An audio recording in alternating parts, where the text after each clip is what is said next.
Look into my eyes. Your soul is stained by the blood of the innocent. Feel their pain.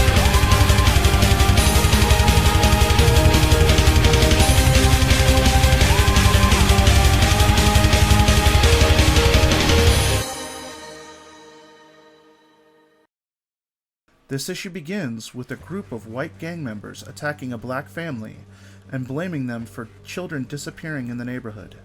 One of the members stated that this didn't start happening till the family moved in.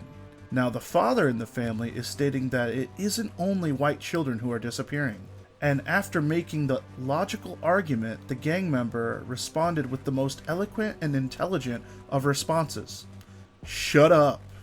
They hold the father back as one of them goes to beat the wife and child. Seriously, screw these guys.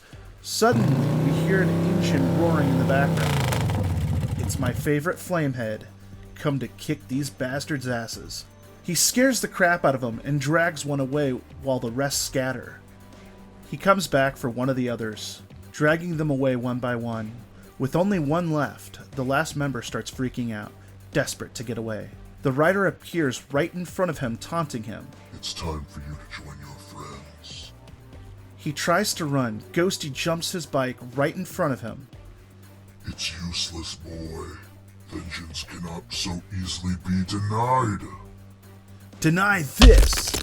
Yeah, that was foolish. The idiot, after knocking down the rider, decides to go back after the family. The rider surprises him, catching him, the man panicking and saying he didn't do anything. The rider responds in an awesome panel. Then you have nothing to worry about. Later that night, in a neighborhood bar, some creepy sleazeball is hitting on a woman and getting too close. The woman doesn't appreciate it and punches him in the face. Hell yeah. The dude gets all pissy and starts bitching about how he can't catch a break. About how after suffering a loss from some dude named Cobra, the Hulk, and now this? Honestly, I'm starting to think he brings all these beatings onto himself and just doesn't know how to take responsibility for his own actions. I mean, that's just me. That's what I think. Anyways, he gets pissed and picks her up and is about to wail on her when she yells for some dude named Frazier. Hey baby, I hear the blues are calling, tossed salads and scrambled eggs. No, not that Frazier. Dude is like, Gina, I'm here. Frazier saves the girl and tells the drunk to get lost. The dude is like, do you know who I am? And I'm like, who the hell cares?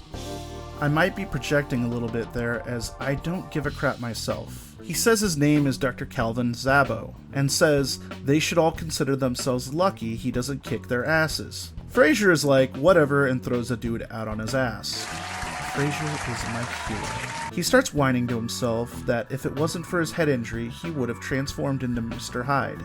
Basically, this dude is the Marvel version of Dr. Jekyll and Mr. Hyde. And I don't care. There are only two versions of Dr. Jekyll and Mr. Hyde that I actually like, and that is one from the Pagemaster and the one from Van Helsing with Hugh Jackman. This one is super annoying. So let's hope Ghosty kicks his ass. Szabo wanders back into the bar and surprises Frazier with a bottle over the head. Frazier's buddies get pissed and try to hold him down and beat him. But Frazier tells them to let him go, he's mine. And Szabo, being the pussy he is, runs away. Frazier tells his biker gang buddies to get back on their bikes, they're going after him. Cypress Hill Cemetery. The rider turns back into Daniel Ketch. Dan wonders why he still does this. Barb is out of danger. Deathwatch and Blackout are no longer threatening them. Why keep doing this? He has a choice, he tells himself. Doesn't he? He's conflicted, but decides he needs to get rid of the bike. We cut to the bikers chasing after Szabo the creep. He hides in an alleyway, panicking, because he can't transform and I just don't seem to care. He sees a parking garage and decides to hide there. Meanwhile, Dan, of course, is on his way to the same parking garage. He feels that instead of just dumping it, he will store it in the parking garage so that no random person will find it and use it, and it will be far enough away from him to be tempted as he worries the transformation is starting to become an addiction. At the garage, he meets up with his friend Jack. Jack apologizes for not being around much since Barbara got hurt. Apparently, Stacy has been keeping him posted. That better be all. I have eyes on you, Jack. Stacy and Dan are perfect for each other. You better not get in the way of their love. Jack asks what he is doing up here and that he didn't realize that Dan rode a bike. He makes up some excuses on how he just got it and he doesn't feel comfortable riding it just yet and needs a place for it to be stored. Jack's like, yeah, sure dude, it's a gorgeous bike. They put it in the basement under a lock and key and a drop cloth and such. Dan says thanks. Jack says don't mention it, and then asks about Dan's mom. Okay, seriously, Jack. First Stacy, now his mom. You have some serious issues, sir. They are interrupted by Frasier and his biker pals. Jack is like, hey, what are you doing? Frasier calls him pretty, and not to worry, they are just after Mr. Creepy Zabo, who is hiding out here. Okay, this is where things start to get a little complicated.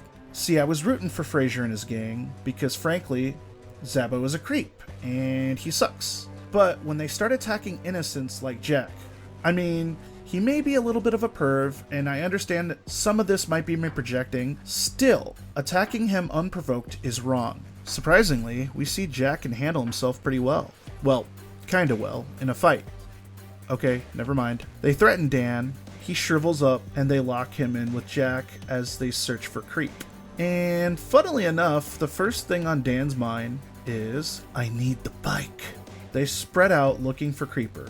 Meanwhile, some randoms show up needing their car parked. At the same time, Dan struggles to get free. The randoms are confronted by the gang, and Creeper is struggling to transform. Okay, this part is really cool. Just as Zabo starts to transform, the bike lights up, explodes out of the cage, and makes its way to Dan. Best bike ever. He reaches for the gas cap, and whoosh! Ghost Daddy is here. No more innocent people will be hurt today. I freaking love Ghost Rider. As Mr. Hyde is terrorizing Frasier, he tries to ram Hyde using the random's car, to no avail. Ghosty shows up and is surprisingly flung away by Hyde. Ghosty whips his chain around the creep's feet and drags him away. Hyde grabs onto a pole, pulling the Ghost Rider off his bike. They start laying into each other, and Hyde bragging about all the people who have kicked his ass, asking if Ghosty thinks he can really do the same. He simply responds with a yes. As his eyes light up, we get his signature pennant stare. He starts freaking out and turns back into Zabo and panics as he runs away. Ghost Rider rams into him with his bike straight out the building. It's glorious. They both land on the ground right in front of the cops. Creeper panics as he gets away, saying Ghosty has made up his hit list, and Ghost Rider responds, saying the creep is now on his. Later, Frasier is telling the cops how Ghost Rider saved all their lives and is a badass. Jack is asking the cops if they found Dan. Dan interrupts, saying he is just fine. Jack tells him he's worried and they can put the bike back in storage if he needs. Dan decides he wants to hold on to the bike. We cut to a horrifying scene as a lady is walking her baby in the middle of the night in New York City in the Marvel Universe. What the hell?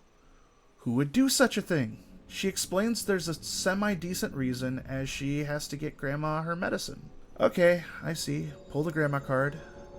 When out of nowhere she is attacked and her baby is stolen. God damn it, who the hell would want to live here? To be continued. I have mixed feelings on this issue. On one hand, the action and art is stellar. Every scene the writer is in is gorgeous, and he is the perfect example of awesome incarnate. Also, Dan's confliction over the Ghost Rider and the bike are understandable for his character. He has never been the fearless one that Barbara was. So him having second thoughts on using the bike was a realistic road for his character to take. Now, the villain in this issue sucks. If you couldn't tell from my insanely subtle hints, I do not like and have no interest in Zabo, aka Hyde. I get they used him as an analogy for Dan and Ghost Rider, but him as a character was just not interesting to me in the slightest. He was just a whiny creeper. I will say that it did make it more satisfying when Ghost Rider beat the crap out of him because of that, so that was cool. In the next issue, we will have our first guest character as Ghost Rider crosses paths with the Punisher. See you next time.